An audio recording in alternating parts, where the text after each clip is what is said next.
And we're live. Hey guys, welcome back to Whiskey Charlie, the War Game Chat, our monthly show on YouTube. I'm your host, Mo from Mo's Game Table, and joining me are my two awesome co-hosts, everybody's favorite Gimp with the Limp, the Gimpy Gamer, Nate Rogers. How's it going, Nate?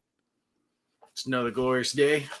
Little tired. The missus is still down, so it's kind of taking that out on us. Remember she dislocated her leg? Yeah.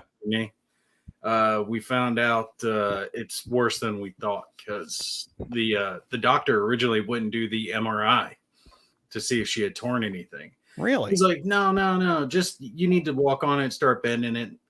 You know, if you start having problems, then we'll do an MRI. Yeah. He gives her a different brace. Within a day, her whole leg from the knee down is swollen up. So we call them up and they're like, yeah, it sounds like there could be something torn. Like, yeah, no shit. So that's why I was running around before the show started, because I had to help her because she's still, down a leg. Sure. And 4 kids running around. So we're just tired. Give her an eye patch. Yeah. Should be a pirate. We need to a peg leg and a patch. Yeah, we'll take a cruise, take a vacation for a little while. There you go. And the other co-host, the notorious wargaming wizard from Oz, Kev Sharp from the Big Board. How's it going, Kev? It gets better every introduction, doesn't it? I'm doing great. Of course, you gotta kind of spice it up a little bit. And we got a whole bunch of awesome people in the audience tonight. We have Stuka Joes joining us here. We got Nordic Maelstrom, the legend. Nick's here, 102 in West Hills, California. Holy crap, you got Texas weather there. No, that is brutal. That's California though. It's completely dry. See, now I expect that in Tempe, Arizona, 102 or 110. not in West Hills, California. CSW land. Macon, Georgia, the home of one of my favorite hockey teams ever, the Whoopie. The Macon Whoopie. It was one of the coolest hockey team names ever.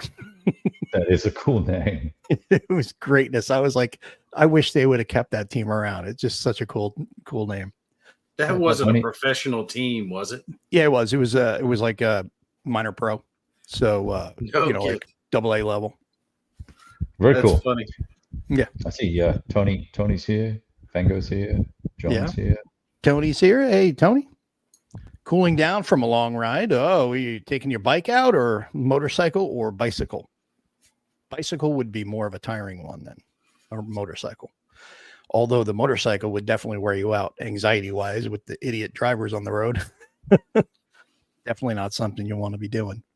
So he's out there cycling. Oh, he's going for the yellow jersey, huh? Living the dream. Yes. Wearing the spandex.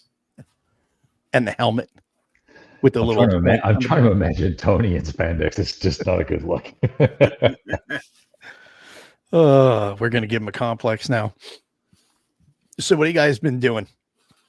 I haven't really had a chance to talk with you guys much. I've been pretty busy myself, and I know you guys have been busy. That's because you vanished on us and then just disappeared for a week. Yeah, I had to. Like you've got a wife that wants to vacation or something. Yeah, 25th anniversary. We had to go disappear off into the black hole of no internet, it was actually kind of cool and not so cool. Because it was cool and then it was not cool when you're trying to connect with people and stuff. Right. And then you get limited internet package, and I was not really using a lot of it. And then don't they charge you for extra though? They will. They give you like 150 minutes, and then they charge you for it. You can pay for like an unlimited plan. And I was like, I'm not paying for that. I'll just use my phone when I'm in port. And if I need to use it, I'll get on the Wi-Fi. But I wasn't using it. And then Friday night around, it's about midnight, 12 or 12:30, 11:30, something like that, Alaska time, which is 3 hours from Texas time. It's 2:30 in the morning here in Texas. I hear that I get a ding on my phone because it was weird. Some things would come through, but I wouldn't be able to interact with them. So I was still getting like alerts and stuff, and I got a news alert of the CrowdStrike issue. Yeah, right. I was wondering about that. Yeah. Yeah, and I was like, oh shit, yeah. I gotta freaking read about this. So I turned my internet on, and I was like, oh crap. So I started messaging guys at work, and I'm like, even though I'm on vacation, I'm like, guys might want to be aware of this in the morning. It's probably happening right now in case anybody's awake. And then like 5 minutes later, I get a message back. Yeah, I just got a call on it. Everything's down. We can't ping servers. We can't do anything. Well, I think a good time to be on vacation. Yeah, because that was all hands on deck, no doubt, right? Everybody. What was that? I didn't hear about that. You didn't hear about that? I've tuned out. The news has become so depressing. I just don't even watch it anymore. Well, you don't have CrowdStrike on your computer, otherwise you would have known. Because if you had CrowdStrike on your computer, it would have wrecked your machine because it was blue screening all Windows boxes. Because they put I don't know how much I believe what they're saying, but there was bad code in an update, and it got out to all the machines. And one of the things I read online was the code was accessing the area of memory it's not supposed to. So Windows was treating it like a bad driver, and it was dumping out blue screening. So you couldn't do anything with your machines until they got an update out to fix it. So it's big mess. That would cause big problems in my house. My little boy has become addicted to his computer. If he didn't have it, he would lose his little mind.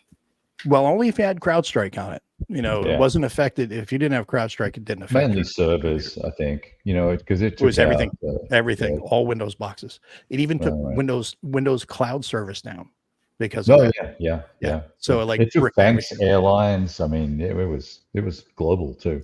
Yeah, and that's why I was like, we're 2 days out, or not 2 days out. We're like a day out from, like a day and a half out from getting back on a plane and coming back here. And they have a global ground stop. And I was like, oh shit. It's like, are we going to get home? But thankfully we did. The CEO did a terrible job of managing that too. Terrible. Yeah. He, when he was, I forget who he was on the TV, like with CNBC or something. Yeah, like and he started talking. He's like, hold on, I gotta get a drink. I was like, is that vodka in that bottle or is that water? You probably need to put vodka in it right now. Yeah, because you screwed the pooch, dude. Yeah, I'm curious if Stuka's joking or not. He's like, Kev, did you understand the example at page 420 of the Air and Armor rulebook? Well, that's only the expanded rule book. Yeah, not the basic rules. That's the advanced rules.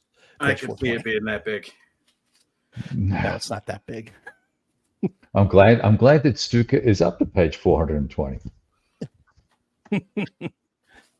But we are working on those Air and Armor videos now. I haven't been able to because I was working on another series of videos and at the same time was on vacation, but I came back and finished up the stuff that I had on the other video project, and now I'm working on Air and Armor only. Are you doing a learn to play series?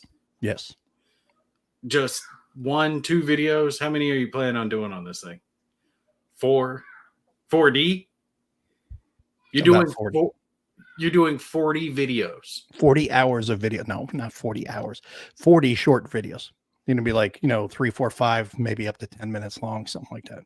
Dude, it can't really be that much. I mean, it's a deep game. I mean, it's not like it's something you can just say, okay, here you go, just go here, go there, and roll your dice, and there's layers to it. So yeah, you're depressing me because the past couple times I've gone, I picked up the Air and Armor rulebook, and I've sat down, I started at the first page. I'm like, I'll do something else right now. I got dishes I gotta wash. I'll go do that.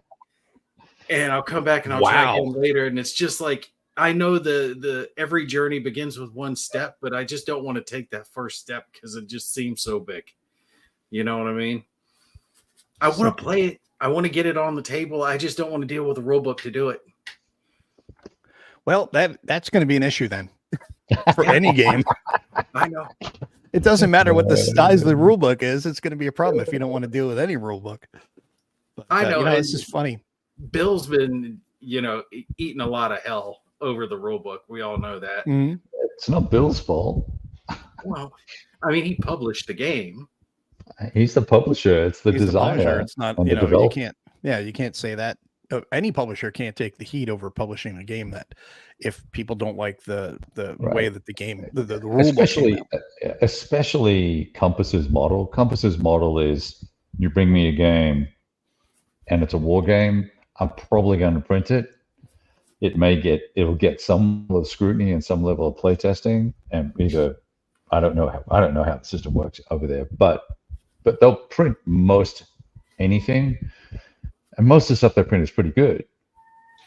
But This one should have had better development, and it was two guys, I think, who both really love the sound of, well, there's two key guys. There's right. And I think there needed to be an independent third party that said, hey, you two, it's fabulous. This is just great. I love the 450-word explanation about why the Soviet division here only had one recon battalion instead of two. But just stop, right? I cut 11,000 words out of the rule book, more than 10%, just out of designer notes and play notes. So anyway, look, it should have been, could have been a separate a separate booklet. Well, I think something like that, it could have been, I mean, it's one of those things where it could have been done a little bit differently, possibly, like you could have said, okay, here's the rules. We'll take all the other stuff. The other information is good, especially for anybody who's never been in the military.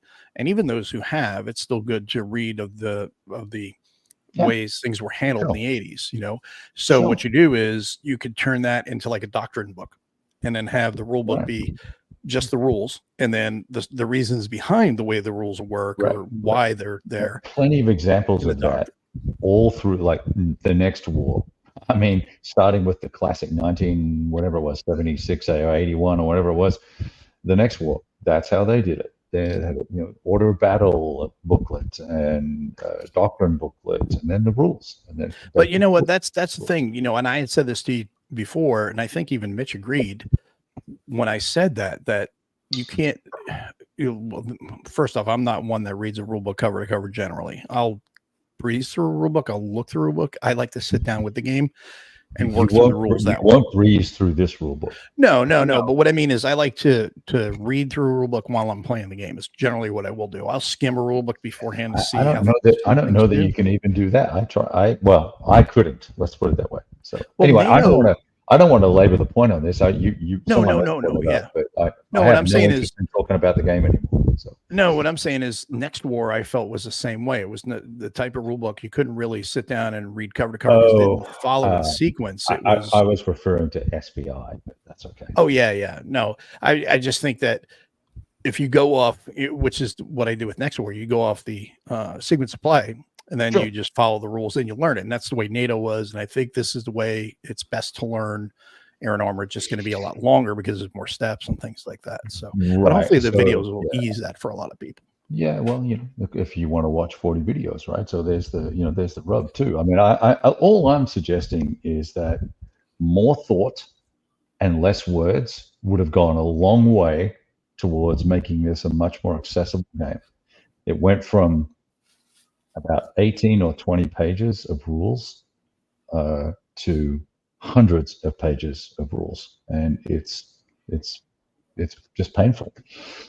You've got rewriting rules and changing things, and they're the only people that are playing that I'm seeing, besides one of the Fred's wife, who's obviously a savant. She hasn't even read the rule book, and she's playing. So one of my problems with it not to belabor the point, but it's something that I think they should consider, because generally the wargaming community is a touch on the grayer side, right? They tend to be a little bit older. Except for you. Not quite. Look at your beard. I mean, this is black, but the rest of it is gray. But I know with myself, I have the problem consistently that my short-term memory is bad. Like with the game Fields of Fire by GMT, I didn't even try to get everything right, because there were so many if this, then this, then this, and then this, and this is an exception. And I feel like I'm probably going to have that same problem with Air and Armor, just because I can't keep that volume of rules in my head at once. It's just not going to happen. Fields of Fire was also well known to be not the best rulebook. Right. That's why they redid it. So in fairness to that. Well, that was with the second one. The second one, when I filmed it, I was like, look, hey guys, I will do my best, but this is going to be kind of like a learning playthrough for everyone. If you see a mistake, call it out in the comments, and I'll address it on the next one. Here's the problem. It's not that the game's complicated. it's not that the game's super involved. My issue with it is that it's so voluminously wordy that you lose the rule in all this conversational nonsense. When someone spends 2 paragraphs defining a rule and then at the end says, just to be clear, this is the rule, why not just have that? I know it's so frustrating, and that's all through the rule book. Yeah. Just to be clear. Well, why don't you just be clear up front? And that's the thing that pissed me off about the rule book, is that there's all this nonsense. It doesn't matter if this, it doesn't matter if that, it doesn't, stop. Just tell me what the freaking rule is and let me go work it out. And I can ask questions. It's 2024. They can post questions. You don't need to cover every edge case because you won't. But it's so wordy that it just takes you out of the rules. And I've been trying to summarize them down, and I'm struggling to focus on it because it's just tedious. And to that point, I know you've experienced it because I've experienced it, where you're playing a game and something just doesn't feel right, and you're making this goof, and then you finally dig through the rule book, and you'll dig through the whole thing. And you'll find one sentence that makes the difference, but it's buried in some section. Right. And like I found one, I forget what game it was, but the specific rule I needed was in the example of play, but it wasn't anywhere else. And a lot of times I don't even read the example of play. Right. I'll hit the highlights, hit the points that I need, the rules themselves. So if I didn't read that example play, which I didn't, I was missing a very specific component to the game and playing it wrong. And it made a world of difference. And I worry I'm going to have this same problem with Air and Armor, that the large paragraphs full of wordy dirts is going to kind of blur together. I did 2 videos on combat. I got them both wrong because I missed something buried in the first 27 pages about stacking. I was just, okay. That's when I just said, you know what, I'm just going to wait until someone does a rule summary, or I'll try and do one, See, now I got a question for Greg. Let me ask you, Greg, did you play Red Strike? Have you seen Red Strike? And to his point, though, when it came to Lock and Load Tactical, that boot camp series I did for that one was 63 videos. Yes. World at War 85 had 40-ish, somewhere in that ballpark, videos. But in that, though, I broke it down to the very nitty gritty. Like each specific component got its own video.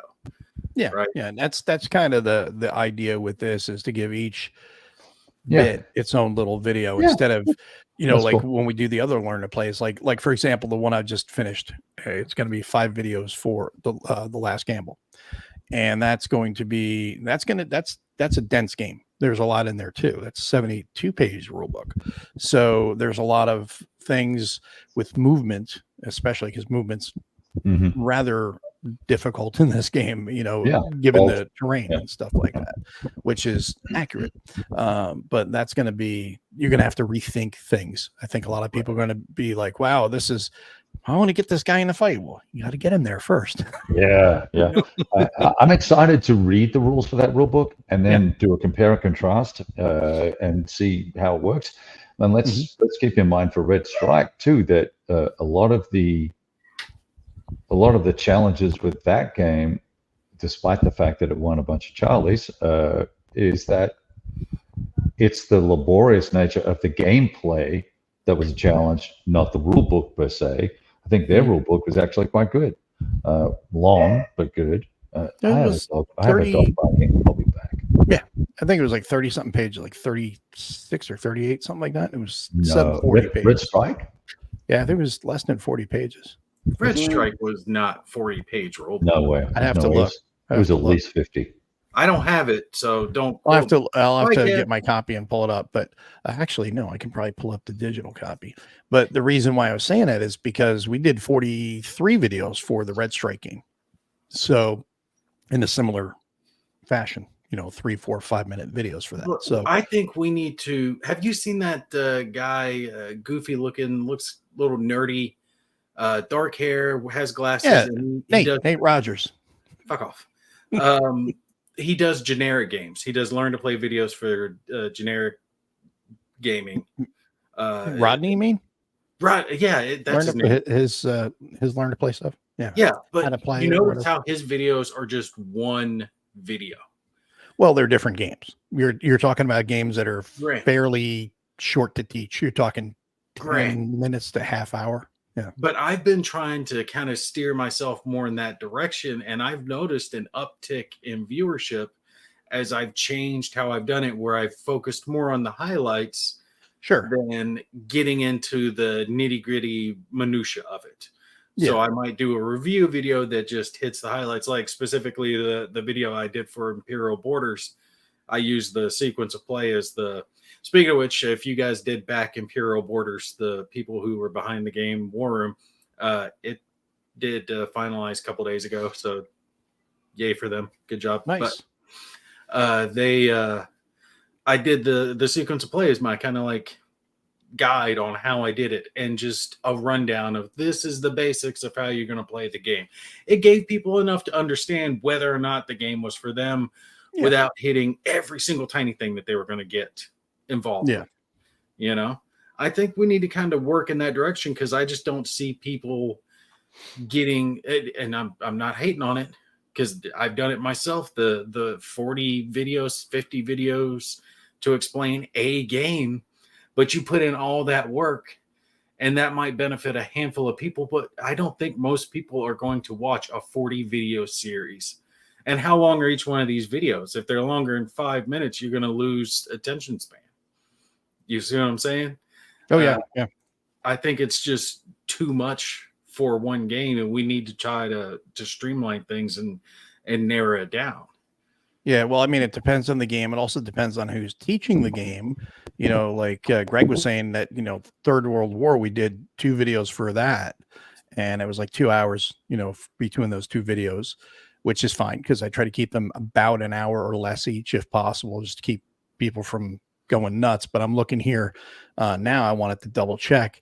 And I believe, and I'm trying to find the other one because I can't find it right now. I'm trying to scan through real quick, but we did Enemy Action Kharkov, and those were like 2 hours each, you know, and the recording time was even longer, because the recording time is much longer than what the actual finished result is. And that's because we did the 2-player, we did the solo for the Soviets, we did the solo for the Germans as well. So you have 3 different videos for one game. When it came to Enemy Action Kharkov, I actually think they did a good job streamlining that game, because Ardennes was much more complex. 50 pages. Than, okay, well, 50 pages. But yeah, Ardennes was way, way more complex than Kharkov was. They did a great job of streamlining. I mean, it almost felt like 2 different games, but it still was the same skeletal structure. It just was easier to wrap your mind around Kharkov, I think. Will I play a Napoleonic or ACW game if Nordic plays a Modern Warfare game? Yeah, I mean, I have a Napoleonic game. I have a couple of ACW games as well. I got a couple of Napoleonic games and a couple of ACW. More Fearful Sacrifice. Yeah, well, that is, I don't have that one. But you don't have a Most Fearful? Don't have a copy of that yet. I will eventually get one. I just haven't gotten around to it yet. But I have a couple of other ACW games from Tiny Battle. And then I've got, what is the Alau 1807? And then I've got the one from VUCA 1812 Napoleon game that came out. That I've just got. You didn't do that. No, I haven't gotten it yet. I just haven't gotten around to it, because I knew they were going to do the 2nd edition. I was like, I'll get the 2nd edition. Then when that came around, I didn't get it. And I was like, well, I'll get one of these reprints one of these times. But here's a good point.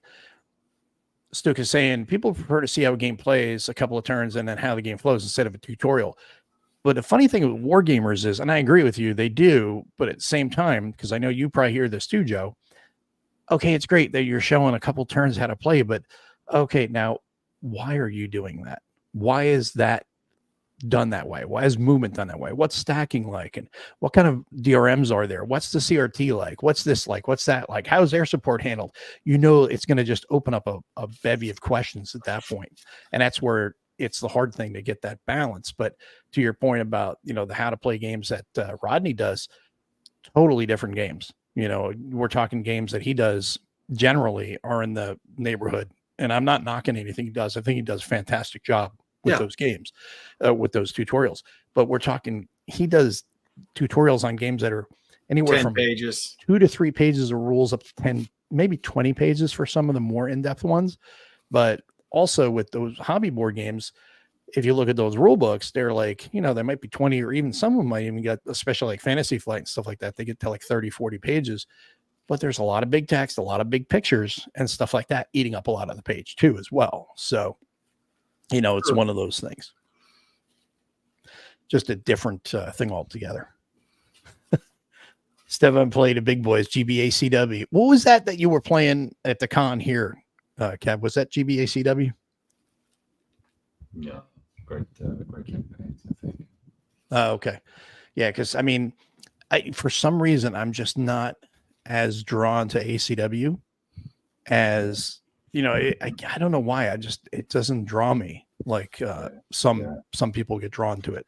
Yeah, those systems are hard too. Like there's a lot of, when I say they're hard, it's hard to capture all the different situations that occur in the American Civil War. There's so many little battles, big battles, and it seems like I know GBACW is super popular with everybody because it's the AXL of ACW, but it's I love Herman, but I love the theme and the narrative that Herman's games bring out, particularly his most recent major one, Gettysburg, right? So I like those. I think some of the systems just undervalue the Union capability and overstate the Confederate capability, just in general from a morale perspective. Yeah. But, well, they probably do that for gameplay purposes. Yeah, I think it's mostly that because usually they're outnumbered, right? But there's been a few wonky ones come out under different systems recently. I've had folks send me links like, "Hey, here's my review of, not links, but sort of updates on. Here's my review of Game X. You should go tell people that it sucks." I'm like, well, it's a system, so let's just, if someone wants to make you a should game go about tell it, yeah, I should go tell, right? Without having seen the game or played it. But somebody told me this game sucks, so I'm going to say it sucks. Yeah. Now there are some guys that I would take them at face value because I know they know this stuff and we like the same things. Sure. And we'll have a conversation about it. I won't just take their word for it. And I'll usually try and get the rules and read them online. Yeah, but the funny thing is, and I've seen this a couple of times with you, you'll jump on a game and go right away, "Oh, this game sucks." You'll just, not all games, but if you'll just like, "Oh, this game's not good," or whatever. Because one of them was Brief Border Wars, and it was a couple of years ago, and you were like, "Oh, this is garbage." And then I was saying, "Dude, I don't think you're playing it right here. Do this and that," blah blah blah, because it was short 4 pages, and then 4 pages for each module. And then you went back and played, and you're like, "Oh yeah, I totally played it wrong." You're like, "It's actually really good." Yeah, and that happens, right? I mean, that's just part of playing a lot of games, right? I'm the first person to, like I did with Aaron, I played them wrong, took the videos down, so make sure that nobody tries to use me as a tutorial, right? And I wrote an article about it and made my corrections. But I think as long as you're doing your best and trying, and then you're passing a judgment or an opinion based on, and I don't think I said it was garbage. I just said I thought it was too abstract for me. Mm-hmm. I thought they were kind of goofy little battles, but I think that was they were, yeah. That was the point of it. Yeah. Yeah. I think it was a fun little system. But in the end, but it's like Battles in the East, right? Volume 1 and Volume 2. Mm-hmm. I don't think that they're the best World War II East Front games you can go out and buy today. But surprisingly well produced. They're really well produced. They play really well. Yeah. They give you a pretty good historical feel, and I think they've got enough replay value that you can go try them a couple of times. So for all that I don't necessarily think they're all amazing, I think they're good. So I wouldn't, I wouldn't. It's not Case Blue, right? It's not. It's not one of those type of things, or and even like Greg Blanchett's games, right? I think most of his stuff has come such a long way. He's cleaned up his rule books and made his system a lot more attractive and approachable. I can't wait for his Compass stuff to come out, and whoever else is making his games. That's going to be great. Yeah, he's got the one going on from stuff. He's got one coming. Was it Ellie something or other? He's got coming out from Legion, I think, is doing one. Right. It's an East Front thing, but I think it's the same system as Kharkov. I'm looking at it over there, Kharkov and the other one, but it's Case Blau, but it's a simpler system. See, there you go. Tony's saying he goes to your lock and load tactical videos when he needs a rule explained. Thank you. I appreciate Go to the Crayon Eater when you need the rule explained. If Crayon Eater can't explain it, can't be explained. Well, I will say two things on this. Number one, Brittany is doing a great job with the editing. Finding 600 edits, though, wow. I would say only 600? 20 years in development. Yeah, that's like, wow, that's 600 on a game that we were talking about that to him like 7 years ago. Yeah. When did we run into him at the convention? It was 2018. Yeah. Honestly, I want to see the game made just to see how it does. I want to see the final version. Yeah. Yeah. See if Bill can pull this one out. Tim's saying that I think the videos can be did for World of War 85 is a good example. Learning by some videos, and also the videos Mo does for Compass usually taught by the designer. Yes. Aww. Yay! Thank you. Yeah. See, I went with the designer because this way, the person who's going to know their game best is generally the designer. At first, unless it's Mike Walker. Well, yeah. The problem with that, though, and if Mark is watching, we love you, Mark. But yeah, sometimes you forget your own rules, and you're the first to admit it. Yeah. It's like, well, if it says in the rule book, then I must have done it that way. I'm not sure why or how, but yeah, go with that. Sorry, go ahead. Now, those videos are very time intensive to make because you got to develop a script before you even start. Got to get everything laid out. You've got to poke at it first just to make sure you're correct, double check things. Then you got to film it. Then you got to edit it. You got to worry about the sound and everything. And this is stuff that I didn't even do on some of the first ones because I was so new to making videos when I started some of those series that hell, if I did it now, it'd take me a lot less time. But that Lock and Load Tactical series took me 7 months, 8 months to do in its entirety. Yeah.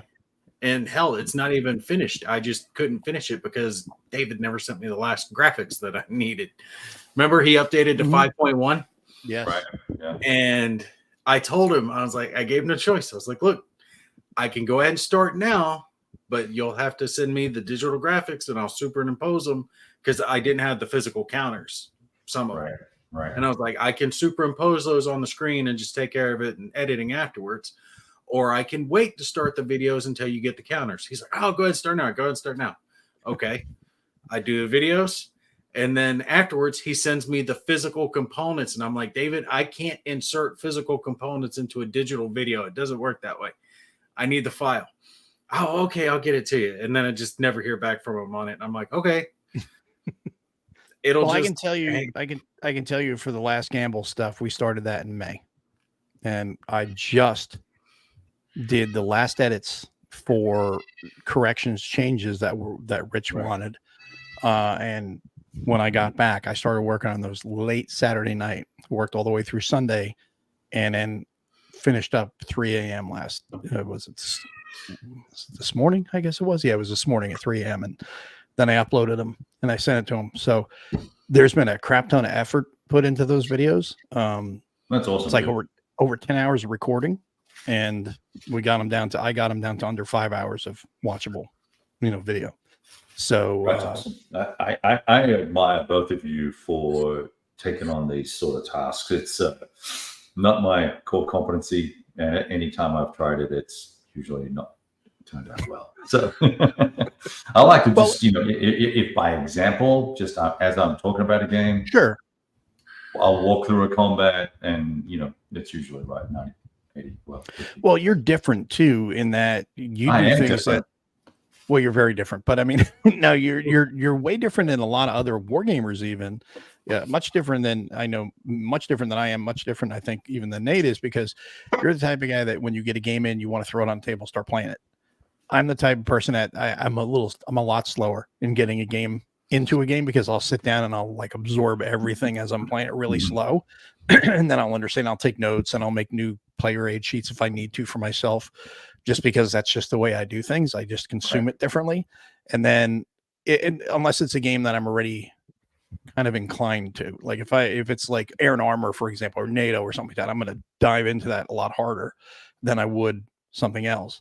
And then I'll make different notes and stuff too. And then I'll find different ways of remembering things. But you just crank through games. I mean, the hashtag roll dice, that's the whole thing with you, is just you're going through so many systems. I'm like, how the hell do you do that? Get all those rules in your head and then run through those games so together. Don't you do that, Mo? Like you'll have one game and then you move into the next and you confuse the rules between the two of them? Oh, yeah. Especially if they're too similar. Well, especially when you're also working on a video on another game. Yeah, so you're like, wait a minute, which game is this from now? The game I'm working on, or is this game I'm trying to learn? Simonich is hard to do that for, because he always tweaks little things in those Zokbon games, right? So, tactical, what extended movement is one extra movement point in one game and 2 extra movement points in another game. And so that's where you make up your damn mind and go with one. Yeah, you're always looking it up. But it makes sense because it has to be done that way. What are you doing? Oh, your 100 millimeter Timberwolf. Yeah, did you get yours? Oh yeah, I got my stuff in. Yeah, it did come in. Well, now and it looks badass. That one does look badass. Did you get some of those random salvage box things? Mm-hmm. Yeah, everybody did. All right, because I didn't know like what came in those things. I'm sorry, I don't mean to be changing the subject. I apologize. You just did. Yeah, I know. But did you get dupes that were in the? No, you'll get dupes in those. You will get dupes, and that's because they just randomly grab a box and throw them in the box. So you may end up, because like I've got like between the two different Kickstarters, I've got like 3 or 4 different Mad Cats and 3 Timberwolves and stuff like, not Timberwolves, Marauders, things like that. So you get duplicates of them, which is fine because you can use them when you're playing. What's you can the game system? Both sides. BattleTech. Oh, BattleTech. Oh, okay. Yeah, so you can use them. Both sides use them. So I mean, or it's not like, well, you can only use it for this one faction. No, everybody uses them. So it doesn't matter. Some factions will use certain specific mechs that others won't, but you can use them across the board. Fine. It's not a problem. I kept crossing my fingers for the big ones. I was like, give me Juggernaut. And I was like, oh, like, no. So what's this? What happened with LNLP? Did they cancel all pre-orders? No, they are still shipping. Did you get a cancel notice, David? Is that why you're asking that question? No, they just put up a notice the other day saying something about getting ready to start shipping. And I actually talked to David, I want to say a couple of weeks back. Mm-hmm. And supposedly everything should be heading out before the end of summer. Yeah. I mean, I saw a video of printing presses and all that sort of nonsense. So, yeah, it was supposed to be shipped, I think, 2 or 3 weeks ago from the most recent update, right? I made some smart ass remark and he called me, and I haven't connected with him yet. That was 3 or 4 days ago. I copped off and said, "Oh well, so this will be the new shipping date or something like that." Look, I'm busting these chops because it's late, right? It's all good. I think it's such such a sore point with him right now because he's so. I know he's super sensitive, and I didn't want to hear. I just felt really bad when I saw the telephone. I was like, "Oh shit, I'm not taking that call." Well, that's because you got to make sure you got an hour to spend before you can take the call. Yeah, but he's a cool guy. I like David. Well, And I could I tell believe he we'll was get sensitive games. about it because Yeah. the other day I made a joke. I actually, when we were heading back into port in Seattle, we were heading out of Canada and we're going Right. down. I saw a couple container ships and I took a picture and I texted him when we had signal getting close to the US. I said, "Hey, I see the LNL the container ship here. It's coming in." He's like, "Yeah, better be." Like that. He was just mad like right away. And I'm like, okay, he's a little sensitive about that right now. Yeah, he's a little thing. And look, he's it's just been a rough run. So who knows, right? Well, I mean, Yes. he caught a lot of flack from a bunch of different people, especially online. I think he wears that on his sleeve. Pretty hardcore small group, right? And, it's half a dozen people, if that. And a couple of the things they're right on, the communication has not been 100% great. But then there are other people that are making some ridiculous statements about David that were just way off base and 1,000% wrong. And that was unnecessary. Yeah, that's some grade A bullshit right there. Yeah, big time. But if you really think about it, though, I mean, in a way, they're right because they're like, "Oh, he's spending the Kickstarter money on himself," and it's like, of course he is. He does Kickstarters for profit. He runs a board gaming company for profit. Part of that money goes in his pocket. He takes his salary. How dare he do that? Well, I think people were saying that he's ripped them off for the whole shooting match, right? Well, there are a couple screechers that were saying he took our money and he's living in Bora Bora now on all your Kickstarter money. Yeah, I tell you what, for $200, it was $100,000 or something. It wasn't like he took $17 million on a Kickstarter and booked out of town. And it's not like a couple $100,000 is really all that much in today's world. You really can't buy a house damn near anywhere with that kind of money. I would have sent those pricks their money back and said, "Don't ever buy anything ever again. You're banned." That's why I don't have a publishing company. See, now Greg's saying he should be sensitive. Communication from LNL has been horrendous. Not to rehash it again. It's like we did say that their communication was definitely not the best. Terrible. It was definitely short. It's terrible. Yeah, and it was. Didn't he have like some health thing go on that knocked him on his butt for like a month? Sure. Yeah, I forget. He had that, and then he had to move too because he was moving. Yeah. Because his wife got a different job, so they had to move like 4 hours away from where he was. So that was a whole headache on top of the fact that this was all going on. But you know what? He has lead developers, and all they need to do is empower the lead developers to say, "Hey, tell them exactly what's going on. It's A, B, and C. Get the company story straight. You guys are the developers. Just tell them what's going on. Answer the questions, and don't pontificate and waffle around it." Some of those updates they do are just really bad, and they need to stop. And if you're going to give a date, just couch it in terms that this is the date we think at the moment, as opposed to we're shooting for second quarter. Yeah. As opposed to June 3rd. Do it. June 3rd, it's coming, baby. Yeah. Don't do that unless you have it in hand. Just vague idea before the end of the year. That's the best I can give you. That way, hey, if it hits by the end of summer or fall, people are happy. But you know what though? There's always that's the one thing about the community that is frustrating, and it goes whether it's from the publisher's perspective or content creator's perspective, like we were talking about before, or if you're doing how to plays or you're doing not an AAR, but you're doing a playthrough. There's always going to be the armchair assholes that are going to sit down and say, "You're not playing it right." Well, I'm sorry that I'm not playing it to your standards. And maybe I did make a mistake, but I bet you make the same mistake too. And you're sitting here watching the playthrough. Is it you're watching the playthrough so you can act like you've played the game by watching someone else play it? Or are you actually playing it because or watching it because you care about the game and you want to learn it, or see, oh, am I doing it right? Or did I make a mistake? Because war games, like we've said a million times, they're more complex beasts. So learning them is a lot more difficult. And that's where we all make mistakes when we play war games. So, but you got to worry about more than just the game. You got to worry about lighting and sound. And if kids are screaming in the background, and hopefully your neighbor isn't going to pick this moment to start mowing. Like, you can't focus on just the game like someone else could. They could sit down and just focus on the game. You've got half your mind distracted by other stuff. And half of your mind is a very small half. So I respect that, bro. I'm already operating on a hole. Cotton brain. Down to a well, look, that's I think I think people. Hey, Mike.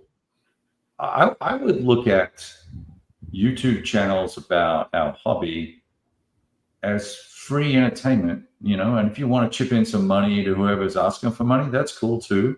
Sure. But it's free entertainment, and it's also sometimes free education, right? Or free information. And so it's because we've all had this conversation 1,000 times before. The most popular videos on everyone's channel, and everyone does them. I nearly said it. Darn shrink rips, right? And people are trying to work on ways that they can make shrink rips more interesting. Stop. Sit down, dog. But I didn't want to knock my camera over. That was the wife. Thought that. No, she's sitting at my feet on the other side. Boy. Okay. So anyway, I the frying pan we see coming out of the side of the screen will know where your wife is now. Yeah, it'll be a sandal to the head. I don't know what it was. Anyway, I just think it's entertainment, and if guys play it wrong, it's great to have a conversation about why they played it wrong and all that sort of fun stuff. And that I try and respond to every comment on my channel, and I appreciate folks pointing things out to me. So that's all good, right? And I'll often post a video afterwards saying, "Hey, here are the things I did wrong, or here are things that now that I know how to play it correctly, that I'm trying to do correct this time."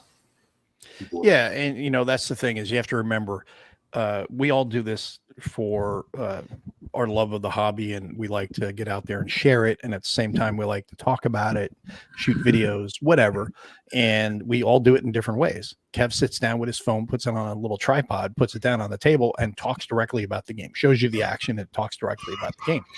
I'll do like an overproduced thing for a unboxing.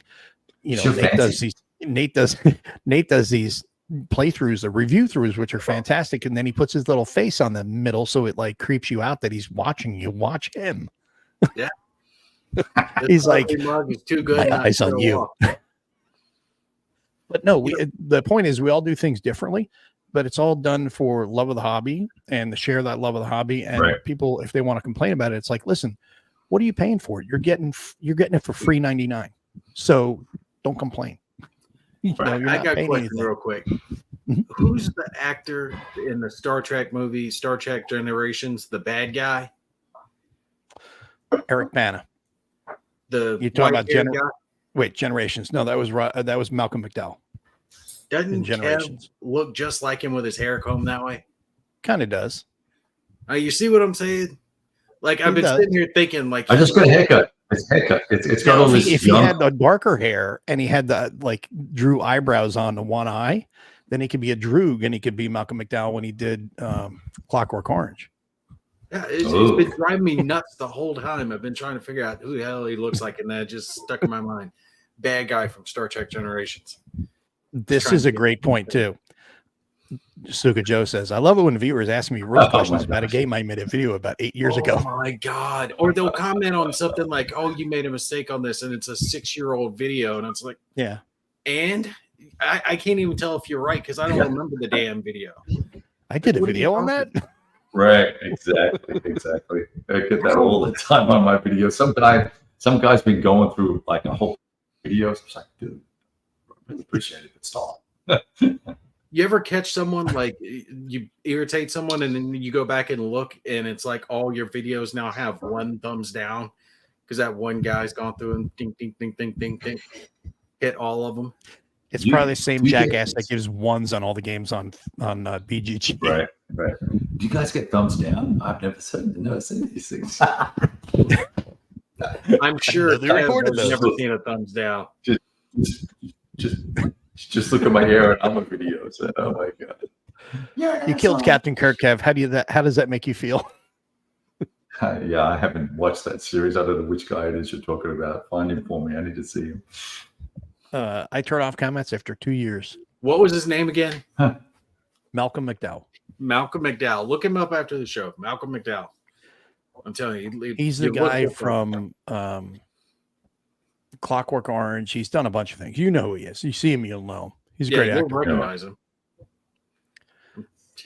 The only other thing I can remember he was in is the Book of Eli, but he was only in it for a minute. Was he in that? Yeah, he was in it at the very end, the Book of Eli, when Eli's reading out the Bible. That he's the one that Eli's reading reciting it. Yeah. Okay.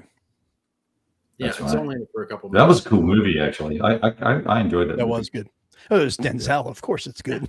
I mean, he doesn't. It's rare for him to make a bad movie. Yeah, that's true. That's why I am actually. This is going to sound funny, but I am actually looking forward to Gladiator 2 after seeing the trailer, because I thought it was really stupid to do a Gladiator 2, but what they're doing is they're jumping to the future, and Lucius, which was the boy in the first one, is now the guy who ends up the Gladiator. But it's redone. It's the same thing. He pretty much he was powerful, and then something bad happened, and now he's a slave, and now he's all they've done is remake one with different. It's Death Wish Rome is what it is. Yeah, I mean, as long as they don't insert all their nowadays Hollywood bullcrap into it, and have it like. They did. Well, did you see what they're doing now? They're actually going to show the naval battles that happened in the Colosseum. Now, so I'm excited about that. I was like, "Ooh, that's cool." That'd be cool. Yeah. I saw Gladiator. Yeah. It was and sharks. They even put sharks in there. That is a game I still haven't I have got to get on Mark Herman. He promised about. Remember when we had him on? We talked to him that. What the hell is that game? The one that completes my collection. Battlestar Galactica? War Galley. War Galley. Yeah, Battlestar. You want War Galley? Yeah, that's the Great Battles of History. It's the one that's got the triremes and everything. It's really not a fun game to play, dude. I think I have every Great Battles of History besides that one. Yeah. I sold that one, and I sold that Siege of Alexandria nonsense as well. You didn't like them? I mean, I just didn't. The Siege of Alexandria thing was the precursor to sorting out what simple Great Battles of History was going to be like. So it was kind of goofy and different. It's not like any of the other games. And War Galley is good if you go get the summarized, revised rules that someone did, that cleaned up the rules for it, and then it's much, much more playable than the rule book. It's just kind of tedious. You're moving a ship up a lot because it's like Great Battles of History on water, except with ships, right? It's just move one ship straight ahead in one space. Well, I mean, I like flying colors, so I like their other shit. Did you like flying colors and all that? Iron and oak? Yeah. Okay. Yeah. So yeah, but at least they have cool little models and stuff, dude, and you can do more maneuver and there's sailing in it. This is all rope, guys. Rowing a rope, bitch. It's not fun. I still got to try it. I got Dakota was asking for which companies does Mark Walker run now? I said Flying Pig and Tiny Battle. Yep. Yeah, that's it. Well, Tiny Battle isn't really its own company, is it? Isn't it like an offshoot separate? Because it does the Tiny Battles. That's why it's called Tiny Battle. More Ziploc games, although now they're starting to do some box games, which is cool. Yeah. Saying Flying Colors Fun System should break that out next. Yeah, it's good. It's good. And you know what actually is also good is that Iron and Oak from Firelock Games. That's good. Nice. I think it was a few months back. The fourth one of the series of the Flying Colors series came out, and I've been meaning to cover it, but I keep getting other games in front of it, and I got to cover the games that are sent to me before I can cover the games that I just want to cover. You know what I mean? So I hope to get to that one soon. I'm just trying to, get some free time because I'm like working on that one project now. I'm going to start the next one. And I was like, man, I just want to sit down and play games, but it's kind of hard to do when you're doing all this other stuff. I mean, we haven't even played 6 Days in Fallujah in weeks. I think me and Kev played once in the past like 2-3 months. And that was it. Yeah. And we used to play that like multiple times a week. Yeah. Well, I think he is doing a little separate thing. Yeah. there is something finally shipping. You might be getting a piece of this if you backed it. That solitaire pack for Agents of Mayhem from Academy Games. Did not back that one. Yeah, they Uba contacted me about that, and we were talking about it. I don't know what happened, but evidently the rumor is that the solitaire card packs were sitting in a warehouse since like October, and they're only just now getting shipped out. But that doesn't make sense to me because that isn't really Academy Games style. Well, like, it may not be their style. They may not have been informed by the company that had it in the warehouse that whole time. So it wouldn't be their fault if they were told it'll be here in 6 months and it was sitting in the warehouse since October and they didn't know about it. I mean, in fairness, it may not have been their fault. No, I mean, I don't know. I have no idea. I know it took them a long time to get it developed and finished, and people are right to be upset about that because that took too long. But afterwards, like what, 6 years? You remember we saw it at that same convention, WBC, and it shipped not long after that. I covered it, and for a while there, I left the display because the display has to be screwed together. The actual play pieces, the terrain, it's 3D, really cool. I thought the game was criminally underrated for how good it was, but I left it sitting up because I was like, I know the solitaire pack is going to be here any day. And here we are. This is like 4 years later. It took me like 2 years. I finally took it down off my table. I was like, okay, and I guess it's not coming anytime soon, but it should be here from what they said within the next few weeks. So hopefully, well, have you guys seen the thing that, Princeps Games is the one who did that Falcon Gold game, and they did the Freezing Inferno for the Finnish game. They have a new tactical system that they're coming out with, and he had asked me if I would be able to review it, and I was like, I just don't have the time right now. I would love to, but I just don't have the time. And in fairness to him and the cost for the prototype for that thing, I was like, I just can't do it, but I will talk about it. Is it minis or is it no, it's Hex Encounter, but it's really unique. It's double blind, and what you're doing is it's almost like Battleship in a way. In a unique way. You have these magnets on top of this board. I hope I can explain this correctly. Wait. I know what game you're talking about. And you slide the map in and out. Then you slide the map in and out, and you'll pick it up. You'll do your move behind a wall, and then you put the thing back in, and then the other guy does your move, and then you either come in contact or you don't. Yes, and that looks awesome. It does. The only drawback to it, and I've had a couple of long email exchanges back and forth with them on just my thoughts on how they can develop it differently. And they're starting out small, which makes sense. They're going, it's going to be very prototype right now. Yeah, it's very prototype, but even the first game is going to be very simplistic. It's going to be like 4-on-4, 4 troops against 4 troops. So it's going to be essentially fire team versus fire team. And I was like, maybe you should turn that fire team into a squad or fire teams and have it be a couple squads against a couple squads instead. But they don't want to do that just now because the map size is fairly small in comparison to what they would want it to be for squads. That sounds really cool. What's the name of the company?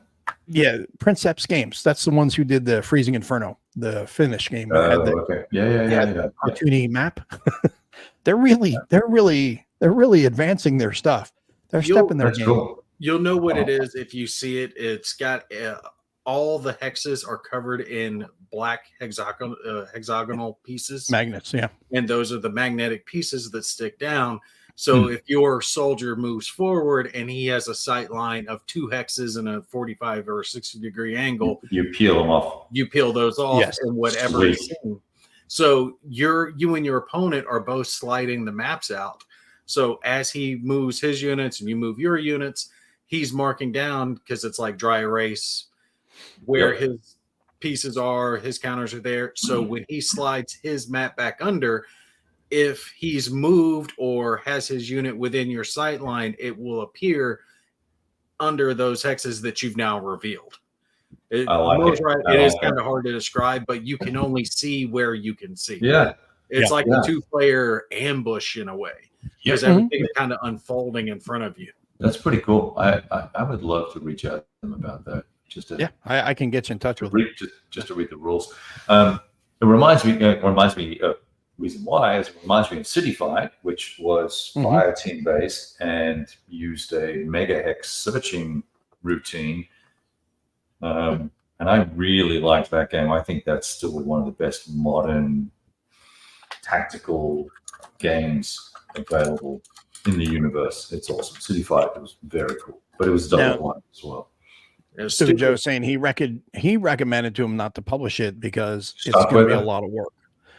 No, this game here, Prince is wrong because the thing is, and I agree with Joe here.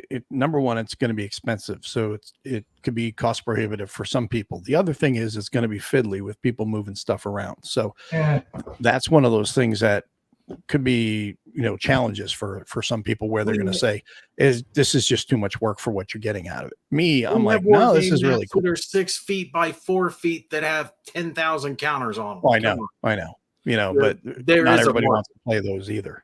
Yeah. So is there, I guess there's a video online somewhere. Stuka, do you have a video on it, or? He sent me the video in my email too. So if you'll remind me at the end, I'll forward it over to you, Kev. Yeah, cool. That'd be awesome. It is.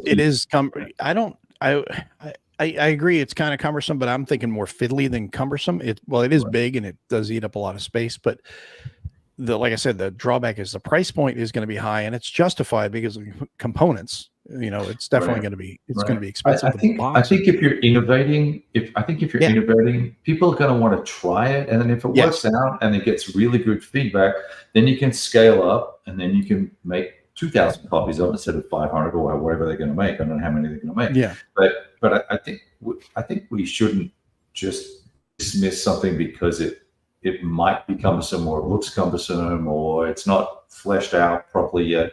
I love the fact that guys are trying to think outside the box.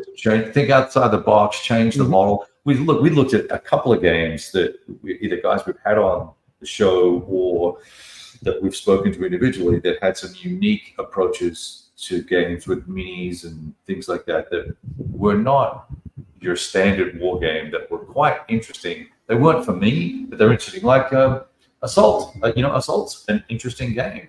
It's not my game, but it's a great little game. Yeah, it's a great little game. It's got so much replay value.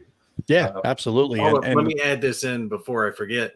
He's got plans for it. So there's the map system, the black magnetic hexes that we're talking about, but he plans on having in the future different game systems that will use the same map board, and all that you'll have to out. So you get just the maps at that point. You won't have to get the base for it. So you only buy one base system, right?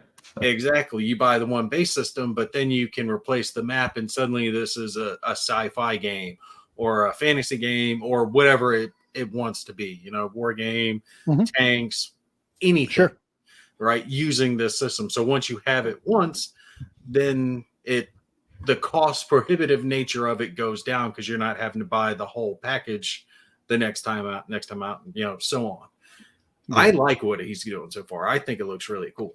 Well, the thing I really like is the fact that they went from that first game, the Finnish game, and that was, had some issues with the map. They, listened and they adjusted the maps.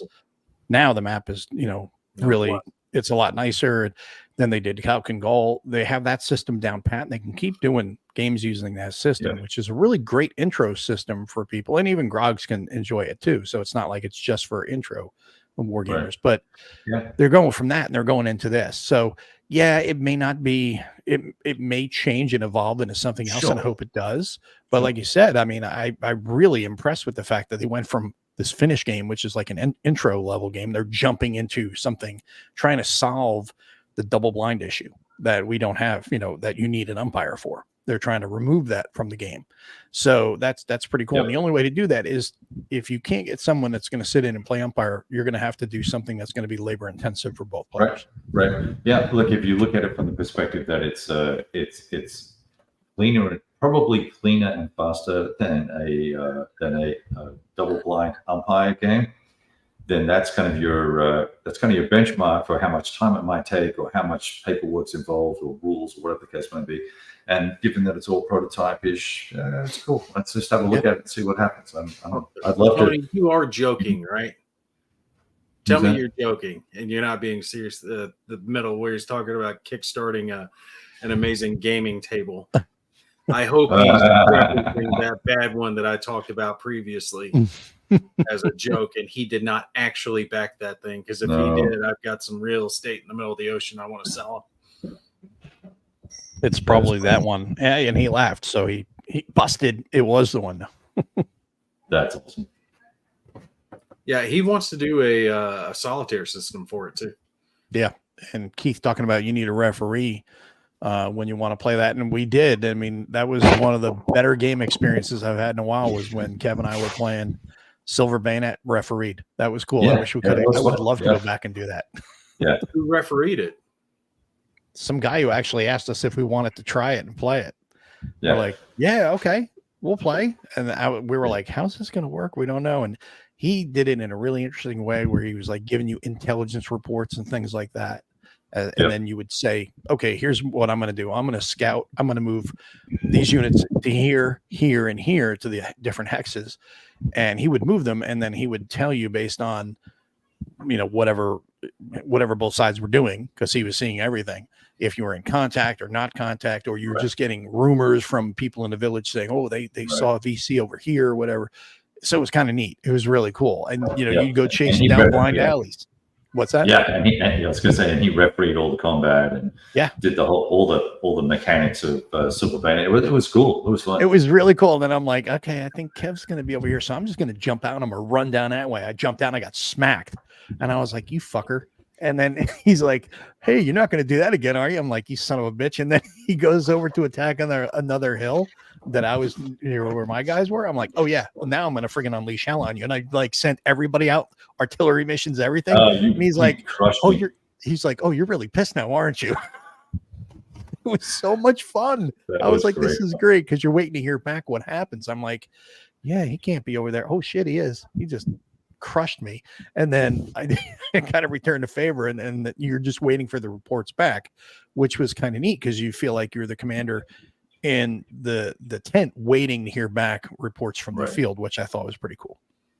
That's how wargaming originally started, like way back in the day, like when they were making the original wooden pieces. I'm talking about like, what was this, 1800s or whatever. Yeah. Kriegspiel. Wargaming for Kings. Yeah, it was all refereed. They had these big tables that were made up to look like terrain. They would issue their orders and move their units about, and then the referees would determine, battle reports depending on their movements and casualties. And the Kriegspiel stuff. They some people still play that today. Yep, there's new rules out for you. Yeah, and it's kind of neat, the whole idea. Plus the fact that you're sending out orders and there's delays, which is the thing I do find interesting with ACW Napoleonics, because the orders take time to get out to the field, and you may send orders out there, that regiment's already gone. They just moved up already because they're following their last order, or their commander says, oh, we need to do this instead, or whatever, for whatever reason. And or they're just not there. Or the messenger went to the wrong area. Yeah. Oh, where are they? They should have been here. No, you're in the wrong areas, jackass. They're over that way. It's big on that tabletop simulator. Yeah. What's that? It's big on tabletop simulator. Yeah. Oh, is it really? Yeah. Huh. I could. When it came to Fields of Fire, I always thought that game did such a good job representing how information disseminated from the top on its way down, and the fact that if you had a commander issue an order, he could tell a single squad to do something, but if you did it correctly, pass it down through the chain of command, you were able to order a lot more units, as would actually happen in real life. So Tony, you're saying, are you guys going to WBC? I just realized that this week. So you're asking like Jersey style, are you guys going? Being that WBC is in Pittsburgh, you should be asking them in the Pittsburgh fashion. You should be saying, are yins guys going? Tell me they don't actually say that. They do. That's so nasty. Well, in the South, it's y'all gonna go. Yeah, what's wrong with that? Y'all. Up in Jersey, it's yous. Up in Pittsburgh gets yens. Everybody's When got is their own way. WBC this year? August? No, it's now, isn't it? It's this week, isn't it? Yeah, this week. Yeah. Oh, no shit. It started on Friday or Saturday or something. Yeah, There's already Nordic been saying the results same thing. I posted. lived out in Pittsburgh for a few years. All y'all. This is true. All y'all in Texas. There's no apostrophe in it down here. Y'all. There you go. Pittsburgh inbred too much of West Virginia. Ouch. Wow. He's not wrong. But yeah, no, that's the thing. So again, that's something to be checking out with Prince Epps games. Keep an eye out for that and check out their video on it. And it's really neat, like we said, to see them innovating. And like I was saying, I think it's cool that they went from this intro level game and they're jumping up their own complexity for their own designs and development. I think that's really cool. I think that's cool to see them being aggressive like that and trying to innovate. So hat tip to those guys. And I really hope that they can, learn from it and build on it. And maybe, who knows, maybe we'll all be talking about it in a few years about this incredibly awesome system that everybody's crazy about because, they've refined it and got it down to a science where it's like really fun and cool and stuff like that. So who knows? I hope so. I like it. I really think he's got something there. If he can find a way, and supposedly he said he found a way to keep costs down, that it wasn't going to be too cost prohibitive. And he has come up with a storage solution to prevent the little pieces from going everywhere. That way you can all get set together, folded in so it doesn't come apart. Because that would be a pain in the end. Oh, look, puppy! Did you see the dog? Did you see the dog give the side eye to Kev? Kev's like trying to bring the mic or the camera down. He's just looking at him like, "What are you doing?" My dog can eat your dog. I love that. Dogs are awesome. He's trying to push in. No, it's like I want to be on. I want to be on, Daddy. Yeah, we're still trying to get our new one to stop jumping. He does not understand. He is not a lat cat. He is 70 pounds. He's 3 months. Another 6 months or a year. Yeah, but he's damn near 60-some, 70-some pounds now. He's big boy. He's still in that I am just so excited to be alive stage, and he's jumping all over everything. So, but he's smart. He can open doors.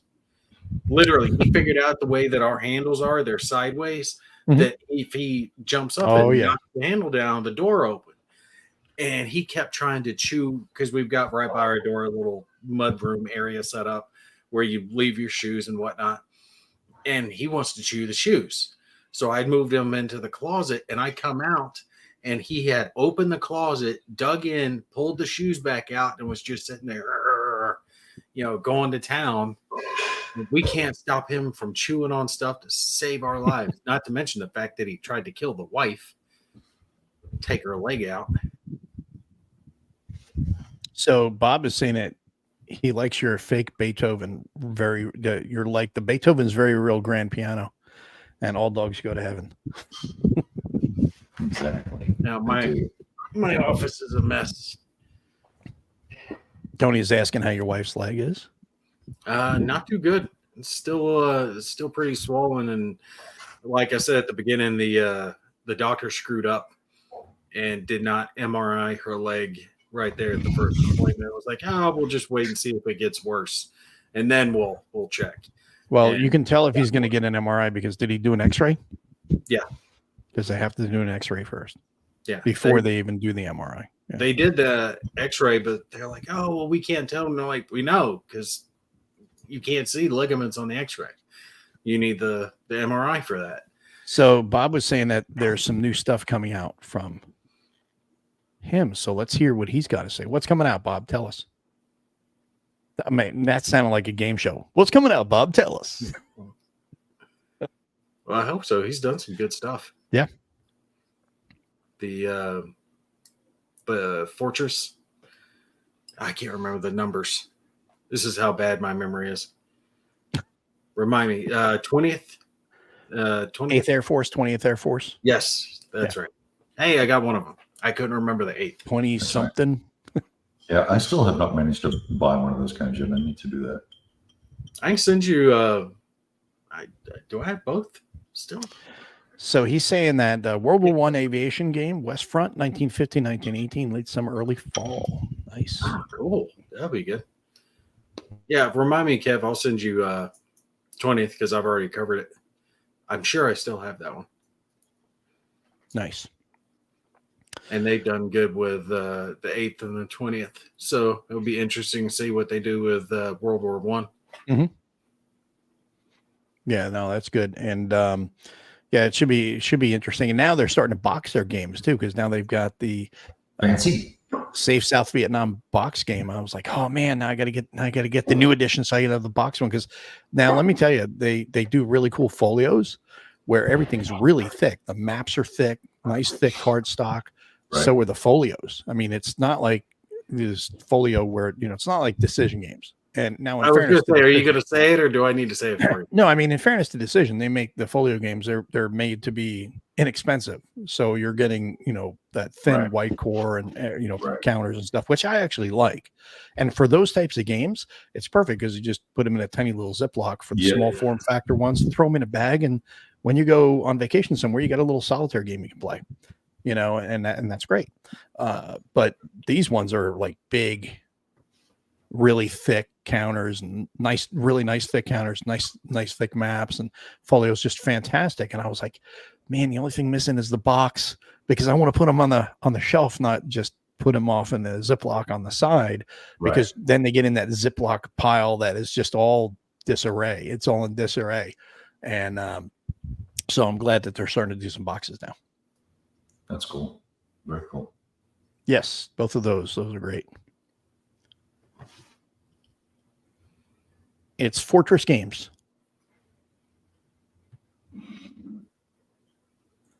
So let's see. I'm going to catch. Mike already said that. Fortress Games.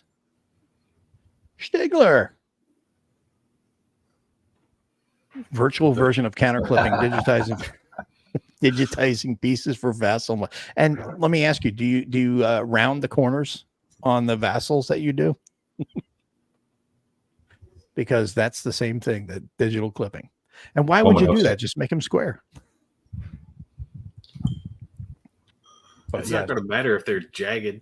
I mean, you're not going to have to worry about them being jagged. I mean, well, no, it's the running joke with Stigler, because he thinks clipping is a waste of time. You're not playing a game if you're clipping. No, some of the games it's okay to not clip it, but some of them, if the die cut doesn't work well, by the time you get done, popping them out, breaking them apart, the edges are just jagged as hell. So he's lazy. He doesn't even do the contour of the edge. So he takes the shortcut by making them square little pieces. How boring. No, you just get that Oregon laminate thing and clip through it. It's fine. It's easier. For vassal modules, though? No. That's just the running gag that we have with him, because he's so anti-clipping. Meanwhile, he's probably at home right now listening, clipping away and laughing at us, going, "You really think I don't clip my games?" That's funny. So Bob's saying that Save Afghanistan Commerce coming out in a few days or weeks in boxes. Mounted game boards. Damn it. Now it's going to be a mounted game board and the box and some new. I'm going to have to go check this out. Yeah, so that's curious about the Air Force game. I'm not sure. I think I had a look at the Save Afghanistan. I wasn't sure if that was for me or not. No, they're cool systems. Yeah, okay, that's cool. I'll check them digital counters. That would be awesome if someone actually did that, just for shits. Put some frayed edges on some of the counters. Do the frayed edges. Nibs. Yeah, some nibs and frayed edges. Or put them offset the counters. The print. And have really funky colors. You imagine the OCD vassal players just going, "Why is this like this?" You can only do it for some of the counters, not all of them. So only like half the counter sheet was offset, or something like that. Just drive everybody nuts. It's like, hey, you want the virtual representation of a tabletop game. Some of these old games are offset. Some of the new games sometimes get like that too, but it was more of a problem in the older games. Just have the barrel of the tank sticking off just enough so that it runs onto the next counter. That would be great. That would be awesome. That would be awesome. Like, you guys have way too much time on your hands. That one's ready to come out. Purple Haze. Yeah, I have not seen it yet, but I will be seeing that soon, and I will be sharing thoughts on that when I do. Cool. So I've been looking forward to that because that whole I thought that was a pretty cool game when I played it because it's abstract. It's a war game, but it's also kind of have like, in a way, it has like RPG elements to it too. So I just like the whole idea of the game itself, the game system, and how it's doing it. So that was kind of neat and pretty interesting. And I'm waiting to see what the final was, because what I looked at the time a few years ago was a early preview, and since that time it's gone through development and things have changed. So it's always great to see a game early on, and then after it goes through full development and things get fleshed out, you see the final game and you're like, oh wow, this is really good, or well, they kind of took a wrong turn. Right. You never know. Yeah, that's always fascinating. That's why I'm keen to see Compass's Under a Southern Cross naval game. It's kind of it's a big, complex game, but I think they're going to now break that up into multiple modules, which will be cool. So I've got a whole bunch of really good playtesting done at CSW. CSW, in Arizona. Yeah. And they had it out in Dallas when you were up here. Yeah. We spent a lot of time together, and I did some follow-up emails from him and with Kranz. Just on some, because I thought it could be modular. I think it'd be cool. Yeah, that one should be pretty interesting to see how it all comes together in the end. Are they doing a Kickstarter on that one? Yeah, they probably will. But I mean, I think it'll just be a normal pre-order too. It's going to be pretty detailed. There's fuel and air fuel and the detailed attack vectors for the aircraft coming in against the ships and air-to-air dogfights, and I mean it's the whole shooting match. It's literally like kind of like Pacific War, but in a much smaller area. Mm-hmm. And carrier all wrapped into one, I think. Something like that is what I would call it. Yeah. Hex-based or area? Hex. Okay. Yeah, I prefer Hex.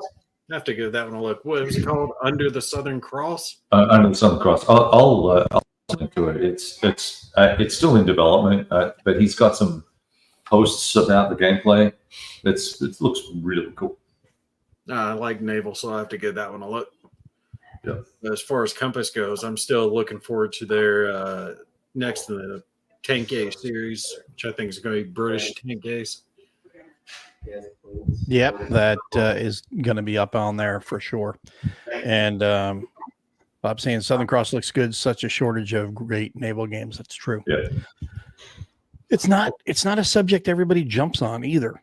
Because even if there's good ones, I don't think they sell that well because, well, no, what it is really, I think a lot of it is due to the fact that naval tactics and naval warfare is its own beast, and people don't, if they haven't gone out and studied it and understand how, to use your ships correctly and stuff, it's just, hey, let's just run into each other and do like we do with tanks. We'll just run into each other and smash each other, because in a war game, you basically, that's what you're doing in a war game. You're just running counters literally right next to each other, and then you're rolling it and seeing who wins.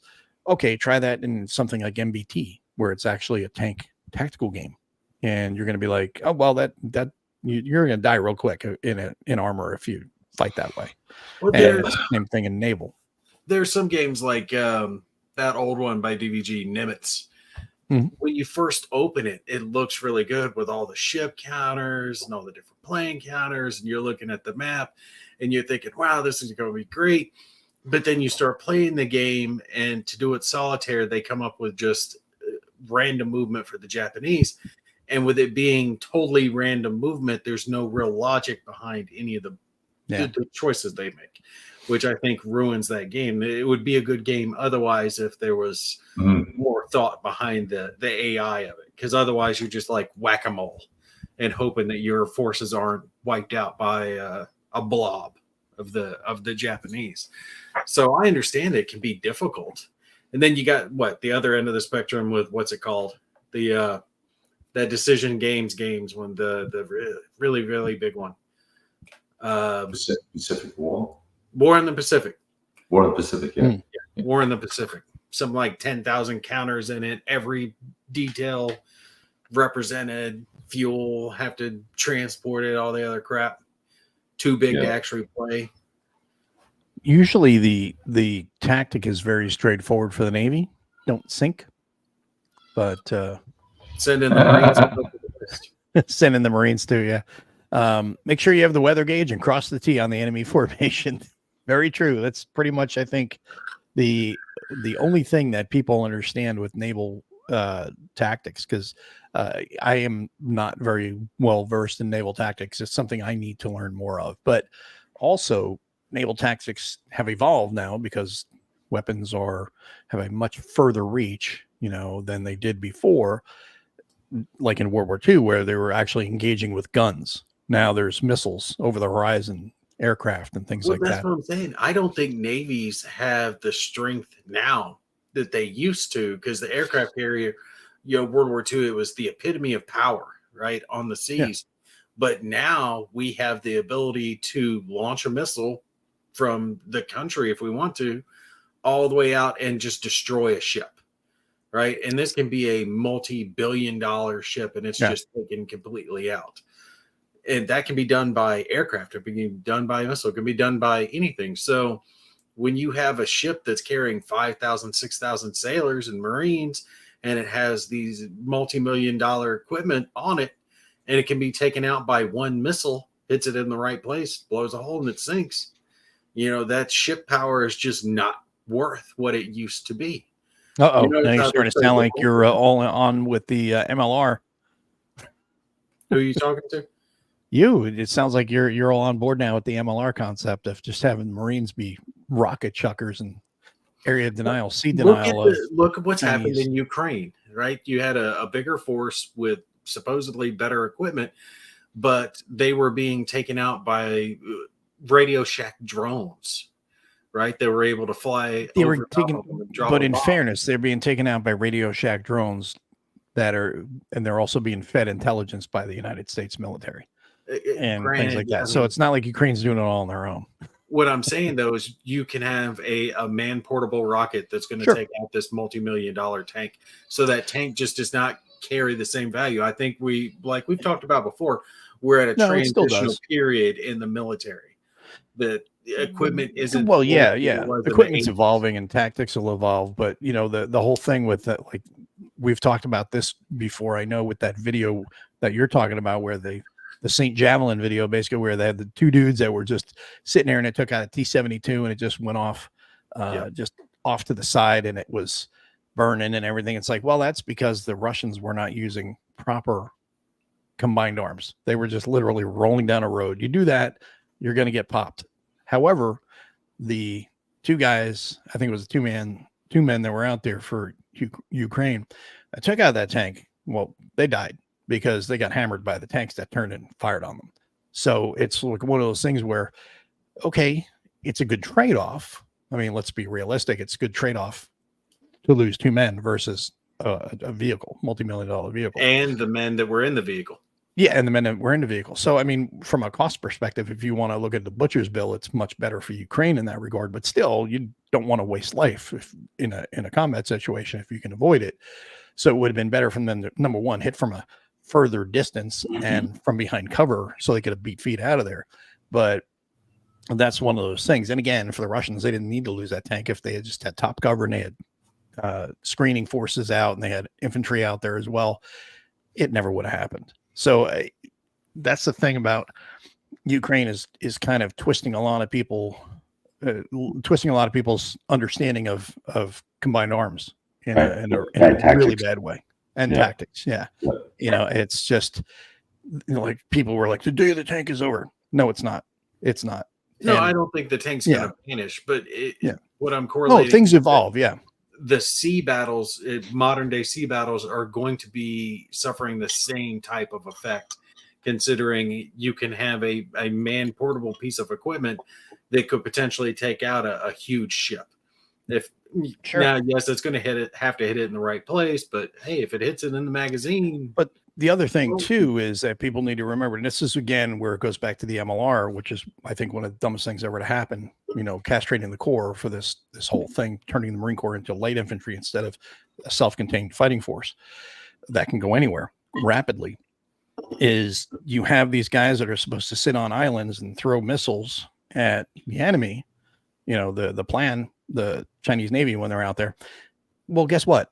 You're going to throw rockets. They're going to throw rockets back, and rockets are going to hit each other. And it's like, who's going to run out of missiles first?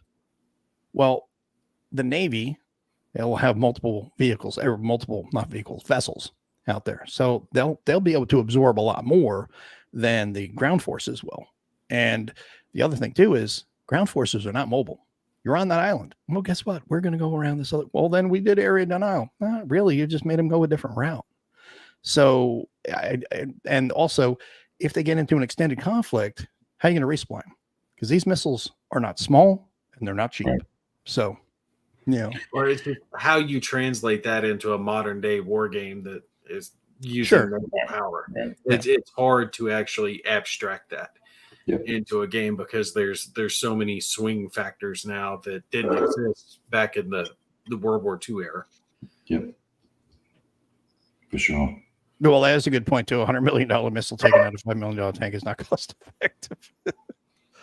But drones are a great thing, and I think they should be used in a lot more ways than they are now. And I think we will see that. I think especially for one of the greatest uses, I think for drones, non-military, is going to be for search and rescue, because you have people that go up into a mountain or even at sea. You can send out drones. You can send out a fleet of drones that cover more of a space than you have one aircraft or two aircraft at a much lower altitude as well. Yes. Right? Yeah.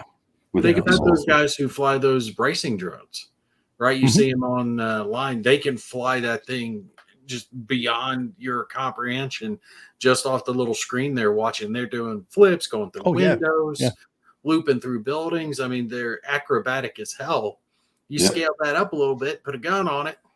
Those guys are ultimate snipers. They could just zoom in, bam, bam, bam, zoom out. If they take out the drone, no big loss.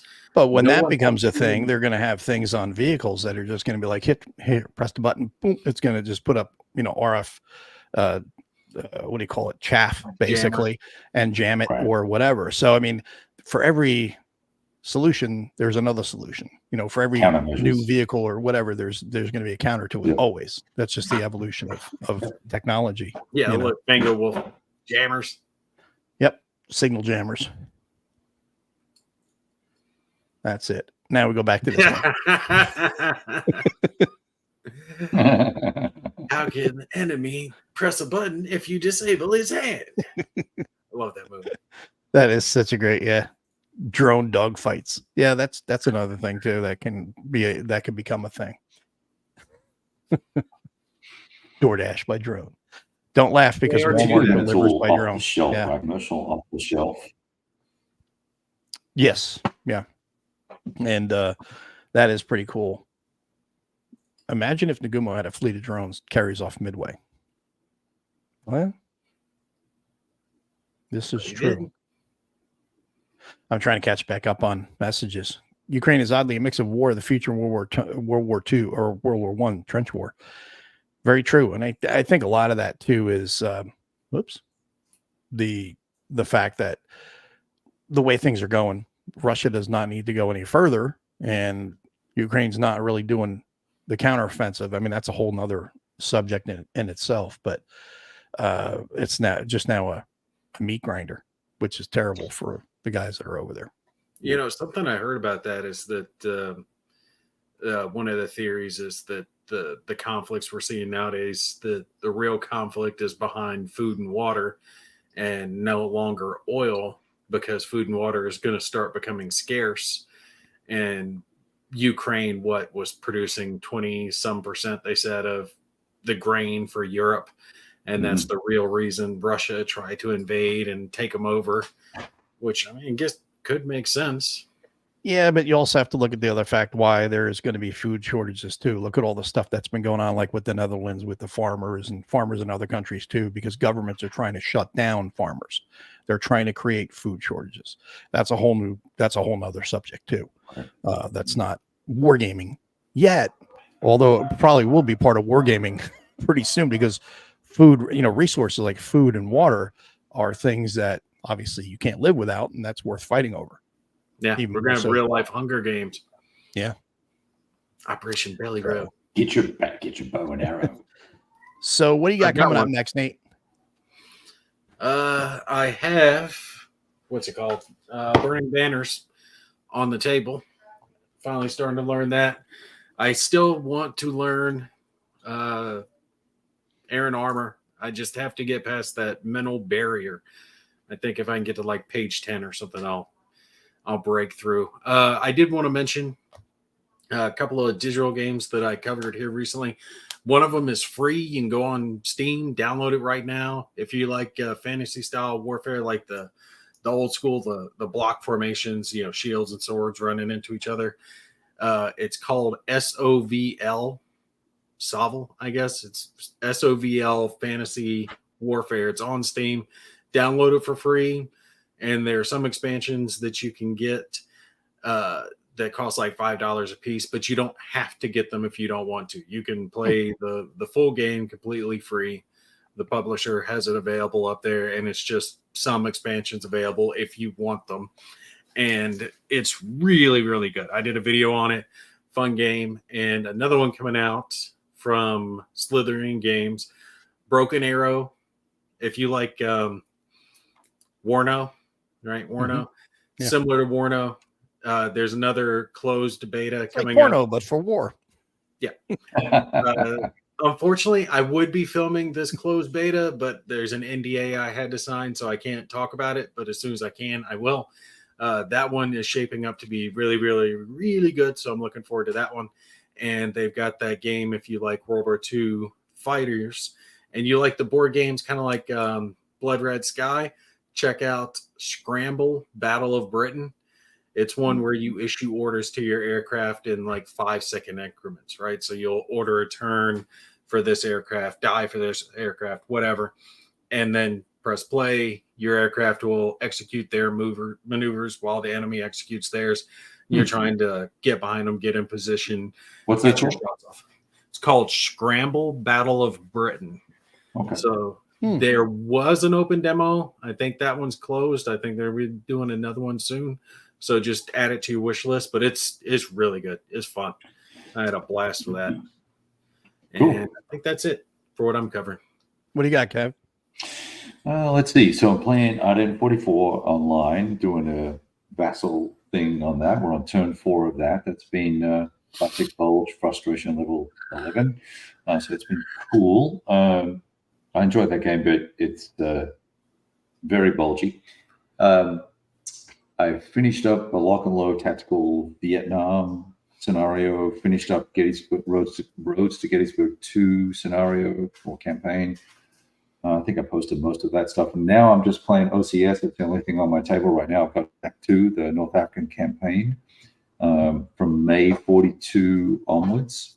So it's lots of fun right now. Very interesting. And then next I want to get Keith Tracton's Raiders game on to see how that goes. And I picked up a couple of RPGs. One was a complimentary one. It's called the Everyday Heroes system. I don't know if you guys know it. It's a Dungeons and Dragons 5e compatible, but it's modern. And then they also have these licensing agreements with movies. So they've got The Crow, Escape from New York, Nice. Highlander, and one other. What's the Schwarzenegger one with where he goes to Mars on a vacation? What is that called? Recall. Yeah. Total Recall. Total Recall. Total Recall. So so they sent me Total Recall and the Highlander.